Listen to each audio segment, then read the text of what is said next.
नमस्ते. मी गणेश खडकर. एज्युकल्चरमध्ये तुमच्या सगळ्यांचं स्वागत करतो. आज आपण भेटतोय त्याचं कारण आहे, जी आर-आर-बीच्या वतीनं 2025 मध्ये एक्झाम पार पाडणार आहे. त्या एक्झाममध्ये हिस्ट्री या विषयाचे पी-वाय-क्यू आणि अभ्यासक्रम याची आपण सविस्तर माहिती बघणार आहोत, की याच्यामध्ये तुम्हाला कुठल्या टॉपिकवर क्वेश्चन विचारलेले आहेत, ते टॉपिक बघणार आहोत किंवा याचा अभ्यास कसा करणार आहोत, याच्याविषयी आपण बोलणार आहोत. ही जी आर-आर-बीची एक्झाम आहे ती समोर ठेवून आपण एज्युकल्चरच्या वतीनं संकल्प ही बॅच घेऊन आलेलो आहोत. या बॅचमध्ये जे ग्रॅज्युएशन तुमचे 3 पेपर आहेत. एक ग्रॅज्युएशनचा सेपरेट पेपर होतो, अंडर ग्रॅज्युएशनचा आणि ज्युनियर इंजिनिअरचा. या तीनही पेपरचे आपण सर्व पी-वाय-क्यू तुम्हाला उपलब्ध करून देणार आहेत आणि हा जो कंटेंट असणार आहे तो कंटेंट सुद्धा या तीनही एक्झामच्या पी-वाय-क्यू नुसारच आपण तयार केलेला आहे. बॅचमध्ये तुमच्या कन्सेप्ट क्लिअर केल्या जाणार आहेत.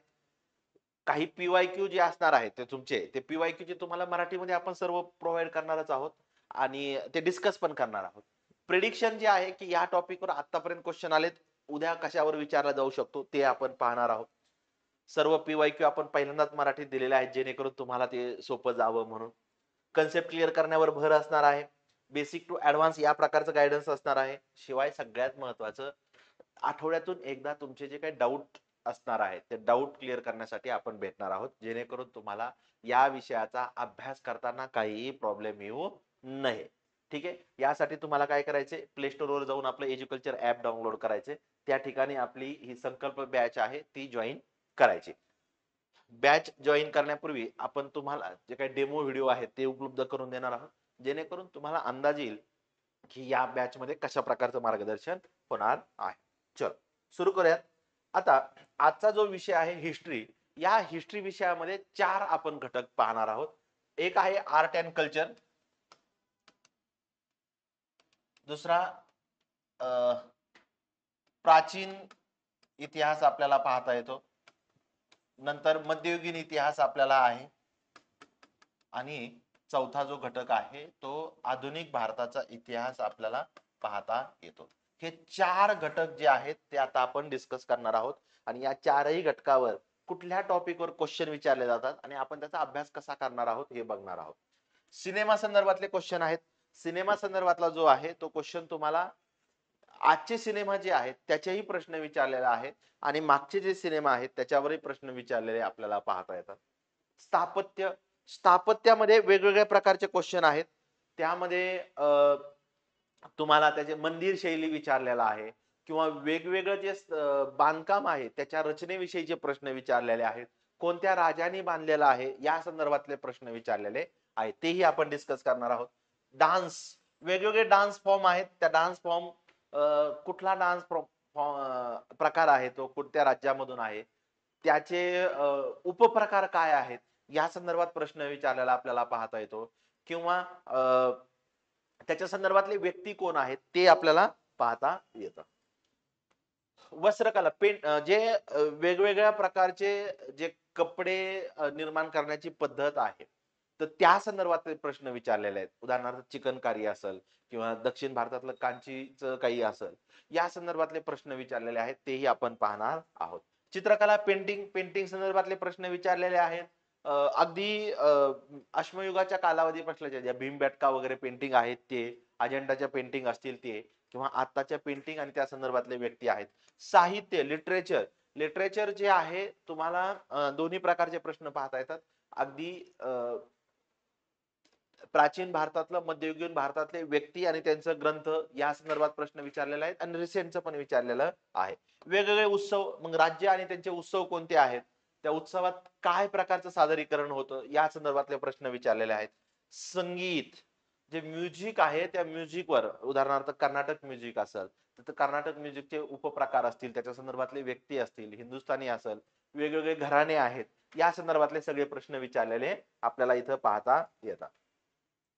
पुढचा घटक आहे प्राचीन भारत, एन्सेंट हिस्ट्री आहे. यामध्ये इंडस व्हॅली सिव्हिलायझेशन म्हणजे सिंधू संस्कृती किंवा हडप्पा संस्कृती याच्यावर प्रश्न विचारलेले आपल्याला पाहता येतात. त्यामध्ये तिथले शहर असतील, त्याच्या रचनेसंदर्भातलं काही प्रश्न असतील ते विचारलेले आहेत. संगम काल इथं एक पाहता येतं. संगम काला संदर्भातले त्यांनी थोडेसे डिटेल क्वेश्चन आपल्याला पाहता येतात. संगम एज जे आहे त्या संदर्भातले आहेत. मौर्य, मौर्या संदर्भातले प्रश्न आहेत ते राजा, त्यांचं कर्तृत्व, त्यांचे टायटल या संदर्भातले प्रश्न विचारलेले आहेत. गुप्त गुप्त विचारले आणि गुप्तोत्तर काळ, गुप्तानंतरही कोण राजे गादीवर आलेत या संदर्भातले प्रश्न विचारलेले आहेत. गौतम बुद्ध आणि भगवान महावीर या दोघांवर त्यांनी प्रश्न विचारलेले आपल्याला पाहता येतात. सातवाहन आहेत महाजनपद, जे 16 महाजनपद आहेत त्याच्यातले पण 4 जे महाजनपद आहेत, मगध मगध संदर्भातले त्यांनी प्रश्न विचारलेले आपल्याला पाहता येतात. वर्धन वर्धन घराणा आहे, हर्षवर्धन जो राजा आहे त्याच्या संदर्भातले प्रश्न पाहता येतात. शुंग घराण्या संदर्भातले आहेत, चालुक्य आहे, शक आहे, कुशाण कुशाण संदर्भातले प्रश्न विचारलेले आपल्याला पाहता येतात. कनिष्क राजा जो आहे तो, पल्लव आहेत आणि राष्ट्रकूट या संदर्भातले तुम्हाला प्रश्न विचारलेले आहेत. ठीक आहे. आणि मग यांचा अभ्यास करताना आता आपण किती करायचं, आपल्या विषयाला पाहिलं तर आपण इथं 4 सब्जेक्ट आहेत, 4 पार्ट आहेत. मग प्रत्येक पार्टला किती वेळ द्यायचं हे कसं ठरवणार आपण, तर पीवायक्यू या 4ही सब पार्टचे सर्व पीवायक्यू मी पाहिलेले आहेत आणि त्या पीवायक्यू नुसारच मी कंटेंट तयार करणार आहे. आणि मग त्यावेळेस मी तुम्हाला सांगेल की याच्यात किती डिटेल जायचं आणि किती बेसिक करायचं हे आपण त्यावेळेस डिस्कस करणार आहोत. आज फक्त आपण ओळख करून घेत आहोत. मिडवल मध्ये मुघल मुघल आणि दिल्ली सल्तनत या दोघांवर जास्त प्रश्न आहेत. मुघल जे आहेत त्यांचे राजे, त्यांचे कर्तृत्व आहे. दिल्ली सल्तनत संदर्भातलं आहे, खिलजी संदर्भातले प्रश्न विचारलेले आपल्याला पाहता येतात. गुज्जर प्रतिहार जो उज्जैनसाठी जो ट्राय पार्टी संघर्ष झाला त्याच्या संदर्भातले प्रश्न आहेत. राष्ट्रकूट आहेत. भक्ती आणि सुफी ज्या चळवळी होत्या, भक्ती आणि सुफी, सुफीवर तुलनेनं कमी आहेत पण भक्तीवर जास्त प्रश्न आहेत. आपले जे संत आहेत संता संदर्भातले प्रश्न विचारलेले आपल्याला पाहता येतात. पाल घराणं जे आहे बंगालमधलं त्याच्या संदर्भातलं आहे. युरोपियन जे आहेत, युरोपियन मध्ये सुद्धा डच, पोर्तुगीज यांच्या संदर्भातले त्यांनी प्रश्न विचारलेले आहेत. फ्रेंच संदर्भातले प्रश्न विचारलेले आपल्याला पाहता येतात. हे सगळं का करायचं, जेणेकरून तुम्हाला अभ्यास करताना नेमकेपणा यावं आणि ती डेप्थ ठरवता यावी. आणि हे सगळा चार्ट जे आहे याची प्रिंट तुम्ही काढून घ्या आणि तुमचा अभ्यास करताना सोबत ठेवा, जेणेकरून ते तुम्हाला सोपं जाणार आहे. आता मॉडर्न मध्ये बघितलं तर 1857 वर प्रश्न आहेत. मग ते युद्ध कुठे झालं किंवा भारतीय राजे कोणते होते, त्याच्यात त्यांनी असं विचारलेलं नाही आपल्याला की भारतीयांच्या विरोधात लढणारा ब्रिटिश कोण आहे अधिकारी, ते विचारलेलं नाही. पण एक जनरल बेसिक क्वेश्चन आहेत 1857 संदर्भात. सामाजिक आणि धार्मिक सुधारणा याच्यावर प्रश्न आहेत. तुमच्या ज्या चळवळी आहेत त्या चळवळीवर प्रश्न विचारलेले आहेत. प्रार्थना समाजावर प्रश्न आहेत किंवा राजाराम मोहन रॉय यांच्या संदर्भातले प्रश्न आपल्याला पाहता येतात. दक्षिण भारतातल्या काही चळवळी आहेत त्याच्या संदर्भातले प्रश्न विचारलेले आहेत. काँग्रेसची स्थापना, काँग्रेसचे अध्यक्ष, काँग्रेसचे ध्येय या संदर्भात प्रश्न विचारलेले आपल्याला पाहता येतात. उठाव, वेगवेगळे जे उठाव आहेत, त्या उठावा संदर्भात प्रश्न विचारलेले आपल्याला पाहता येतात. मुंडा असल किंवा उलगुलान जे आपण म्हणतो ते असल, आंध्र प्रदेश मधला कोया असेल, हे सगळे जे उठाव आहेत ना, भिल्ल, आदिवासी, शेतकरी या सगळ्यांचे उठाव त्याच्यावर प्रश्न विचारलेले आहेत. आर्थिक घटकामध्ये ब्रिटिशांची जी भारताच्या विषयीची आर्थिक नीती होती त्या संदर्भातले प्रश्न विचारलेले पाहता येतात.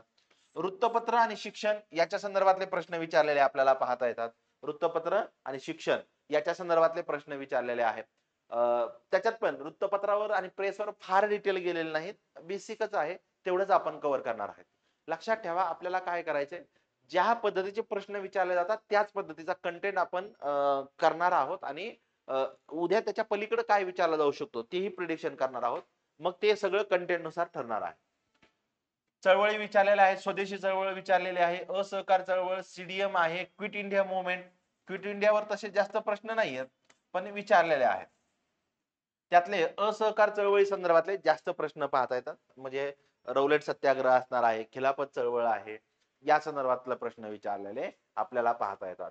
गव्हर्नर जनरल आणि व्हॉइस रॉय यांच्या संदर्भातले प्रश्न विचारलेले आपल्याला पाहता येतात. त्या गव्हर्नर जनरलचं कार्य काय आहे हे विचारलेलं आहे. ऍक्ट्स, जे ऍक्ट्स आपण पॉलिटीमध्ये पण कव्हर करतो ते ऍक्ट्स इथं पण विचारलेले आपल्याला पाहता येतात. व्यक्तीवर प्रश्न आहेत. ज्या महत्वाच्या व्यक्ती आहेत त्यांचे आवडते दादाभाई नौरोजी, लोकमान्य टिळक आहेत, हे आपल्याला पाहता येतात. राजाराम मोहन रॉय त्यांनी विचारलेले आपल्याला पाहता येतात. दादाभाई आणि टिळक या संदर्भातले प्रश्न पाहता येतात. स्वातंत्र्योत्तर भारतामध्ये काय झालेलं आहे त्या संदर्भातले आपल्याला ते प्रश्न विचारतात, किंवा काश्मीरचं विलिनीकरण असेल किंवा सरदार पटेलांचं जे कार्य आहे त्याच्याविषयीचे त्यांनी आपल्याला प्रश्न विचारलेले आहेत. अशा पद्धतीनं हा जो आपला हिस्ट्री हा विषय आहे, या हिस्ट्री विषयामध्ये एन्सेंट, मिडिवल, मॉडर्न आणि आर्ट अँड कल्चर असे चारही घटक आपण सेपरेटली कव्हर करणार आहोत. आणि त्यासाठी ज्या परीक्षा आहेत, ग्रॅज्युएशन, अंडर ग्रॅज्युएशन आणि जीई, तिन्हीचे प्रश्न आपण डिस्कस करणार आहोत आणि कंटेंट सुद्धा त्याचप्रमाणे तयार केला जाणार आहे. हे लक्षात ठेवा. ही संकल्प बॅच तुम्हाला एज्युकल्चरच्या ऍपवर उपलब्ध आहे, तिथून तुम्ही ती नक्कीच जॉईन करू शकता. आता आपण फक्त आपल्या विषयाची ओळख करून घेतलेली आहे. लवकरच आपण कंटेंटच्या माध्यमातून भेटूया. तोपर्यंत थँक्यू.